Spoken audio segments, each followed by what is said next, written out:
തലശ്ശേരി ഫസൽ വധക്കേസിൽ നിർണായക മൊഴി പുറത്ത്. CPM പടുവിലായി ലോക്കൽ കമ്മിറ്റി അംഗം മോഹനൻ വധക്കേസിൽ അറസ്റ്റിലായ RSS പ്രവർത്തകനായ ചെമ്പർ സ്വദേശി സുബീഷാണ് വെളിപ്പെടുത്തൽ നടത്തിയിരിക്കുന്നത്.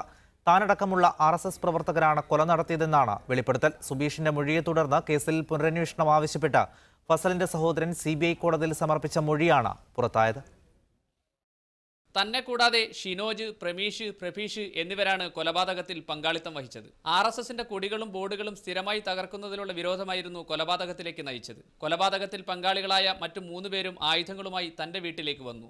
2 ബൈക്കുകളിലായി പോയ തങ്ങൾ ഫസൽ സ്ഥിരമായി കടന്നുപോകുന്ന വഴിയിൽ കാത്തുനിന്നാണ് വെട്ടിക്കൊലപ്പെടുത്തിയതെന്ന് സുബീഷ് സമ്മതിക്കുന്നു. കൊല നടത്തിയതിനു ശേഷം ആയുധങ്ങൾ മാഹിയിലുള്ള തിലകൻ എന്നൊരാളുടെ വീട്ടിലെത്തിച്ചു. അതിനുശേഷം തലശ്ശേരിയിലുള്ള RSS കാര്യാലയത്തിലെത്തി സംഭവം അറിയിച്ചു.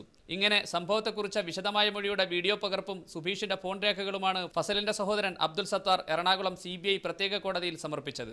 ഇരകളെ പ്രതികളാക്കിയ കേസിൽ തങ്ങൾക്ക് നീതി ലഭിക്കുമെന്നാണ് പ്രതീക്ഷയെന്ന് കേസിലെ 8ാം പ്രതി കാരായി രാജൻ പറഞ്ഞു. ഫസൽ കൊല്ലപ്പെട്ട ദിവസം ഫസലിന്റെ സംഘടനയായിട്ടുള്ള LDF ആണ് ആദ്യമായി ഫസലിനെ കൊന്നത് RSSകാരാണെന്ന് വ്യക്തമാക്കിയത്.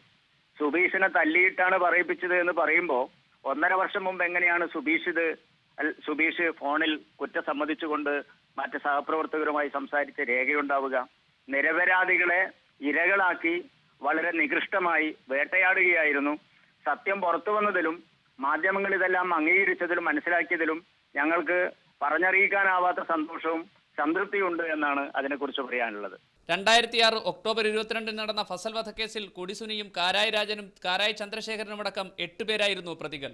U Shaiju, media 1, Kochi.